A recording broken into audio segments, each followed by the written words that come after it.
Halo teman-teman semua, Assalamualaikum warahmatullahi wabarakatuh. Salam sejahtera bagi kita semua. Terima kasih sudah mampir di channel ini. Jangan lupa untuk bantuan like dan subscribe-nya untuk mendukung channel ini memberikan manfaat bagi teman-teman yang mengalami keluhan seputar lambung.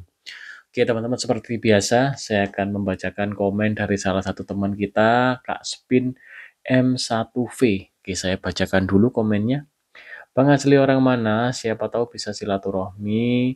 Perut saya begah, mau sendawa agak susah. Ulu hati bisa berasa nggak enak. Oke, untuk Kak Spin, saya asli Singosari, Kak. Silakan kalau mau main-main ke sini, silakan ya. Ikuti TikTok saya ya. Saya setiap hari live di TikTok ya. Silakan Kak Spin. TikTok saya namanya Ruby Store seputar Lampung ya. Saya asli Singosari, Jawa Timur. Silakan kalau mau main-main ke sini. Oke, saya akan menanggapi. Perut saya begah, mau sendawa agak susah. Ulu hati bisa berasa nggak enak. Oke, Kak Spin ini belum mengalami GERD ya. Karena apa? Untuk sendawa aja sulit. Kalau mengalami GERD itu malah akan sering sendawa. Oke, perut begah dulu saya jelaskan pH asam lambungnya tidak ideal ya. Karena apa? Dari pola makan bisa, pola pikir bisa ya, atau pola-pola aktivitas sehingga membuat lambung kita pH-nya tidak ideal.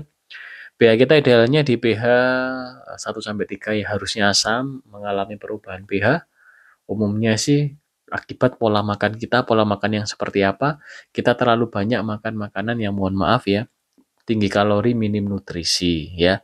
Makan makanan yang dari tepung terigu ya, makan makanan yang digoreng-goreng itu terlalu sering. Dan kita tidak pernah atau jarang mengkonsumsi probiotik ya. Oke, mau sendawa susah itu tadi ya. Jadi ini itu pH asam lambungnya tidak ideal, enzim pencernaan tidak aktif ya, makanan tidak bisa diolah dengan baik ya, sehingga dia mengalami pembusukan atau eh, kembung ya, makanannya bergas gitu ya. Untuk sendawa sulit karena mungkin ini ya, jadi sebenarnya sendawa itu ya, otot esofagus kita ya, di bawah itu LES itu sebenarnya dia sangat elastis. Ada sedikit gas saja, dia itu harusnya elastis. Bisa jadi ini juga kekurangan, istilahnya kekurangan beberapa vitamin mineral, di antaranya mungkin magnesium lah istilahnya ya. Magnesium itu istilahnya itu core bagus untuk otot istilahnya gitu ya. Mungkin ada mengalami gangguan ya, entah entah terlalu keras ya. Kalau GERD sih bukan terlalu keras, dia malah kram terbuka terus, Kak. Kalau GERD itu malah sering sendawa. Kalau Kaspin ini belum sendawa berarti ini belum terjadi GERD. Namun ada yang membuat kita harus diperhatikan yaitu ulu hati bisa berasa nggak enak. Ulu hati, Kak. Ulu hati itu seperti nunjem ya, nggak enak atau perih ya. Ulu hati itu ciri khas kalau ada peradangan. Namun saya kurang tahu di perut ada panas atau perih enggak. Kak Spin, saran saya coba konsumsi tape singkong dulu. Tape singkong ini adalah probiotik yang alami ya. Dia itu mengandung bakteri baik gitu ya. Nanti setelah konsumsi tape gimana rasanya?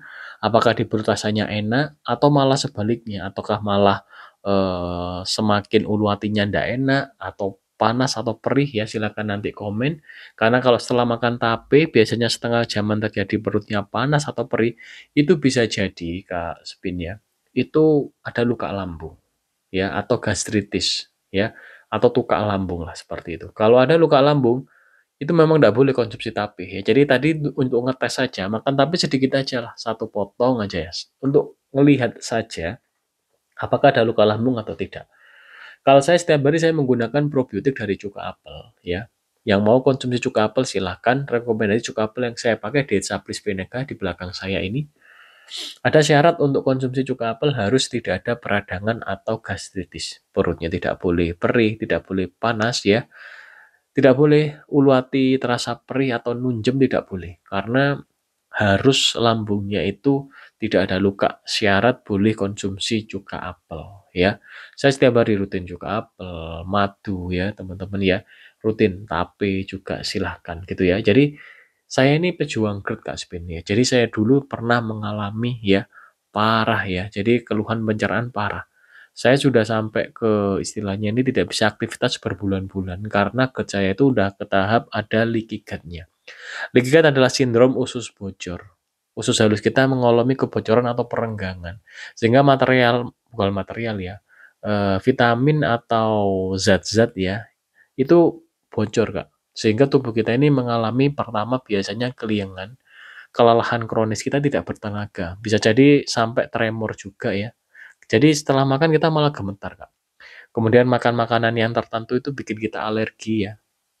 Alerginya bisa tremor tadi, kemudian bisa jadi gatal-gatal di kulit, sinusitis, saya sinusitis juga, jadi sinusitis itu hidung mampet, kemudian mudah sekali bersin dan, mohon maaf ya, lendir ini selalu banyak gitu ya, dan netes biasanya gitu. Kemudian, disertai dengan GERD saya sesak, saya sepanjang hari sesak, kurang lebih saya sesak di 8 bulanan. Untuk aktivitas tadi udah ngos-ngosan, tapi ngos-ngosannya itu tidak dari jantung, tidak dari lelah, seperti kita aktivitas ngos-ngosan normal, enggak. Katup di sini terbuka, Kak, ya. Makan udah gampang sendawa, ya. Jadi pola makan harus benar-benar dijaga gitu, Kak, ya. Jadi untuk Asmin pola makan dijaga, jangan konsumsi tepung terigu, ya. Makanan berpengawet tidak boleh, makanan berpewarna tidak boleh, saus, saus kecap. Makanan digoreng-goreng hindari dulu, segala jenis. Kalau mau makan yang digoreng seminggu sekali. Nah, tapi yang digoreng harus telur, ikan, gitu, Kak. Nggak boleh yang tepung terigu ya, gandum dan turunnya tidak boleh. Jangan konsumsi susu dulu, produk-produk impor yang tidak alami yang ber-GMO jangan dulu seperti kedelai ya, atau buah-buahan yang impor jangan dulu. Buah lokal sih masih aman gitu Kak Spin ya.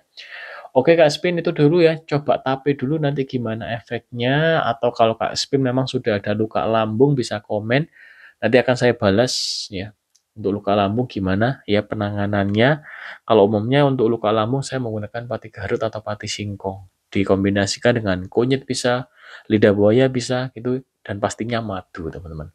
Dan ada lagi namanya binahong. Binahong bisa dibikin teh ya, atau diseduh, direbus gitu ya. Kalau saya pakai binahong yang teh celup gitu ya, Kak Spin. Oke teman-teman, seperti itu ya tanggapan saya untuk Kak Spin ya. Jadi keluhan seputar pencernaan, yang pertama kita jaga pola makan. Pola makan ini penting teman-teman. Saat kita udah sembuh total seperti saya, tetap jaga pola makan. Kalau tidak dijaga pola makan kita, ingat kita bisa sakit kembali. Karena apa teman-teman? Tubuh kita sudah sangat sensitif dengan protein gluten. Oke gitu. Teman-teman semua, terima kasih sudah menyimak video ini sampai habis dan mohon maaf apabila ada salah kata. Kita ketemu lagi di video berikutnya. Sekian dari saya. Wassalamualaikum warahmatullahi wabarakatuh. Salam sejahtera bagi kita semua.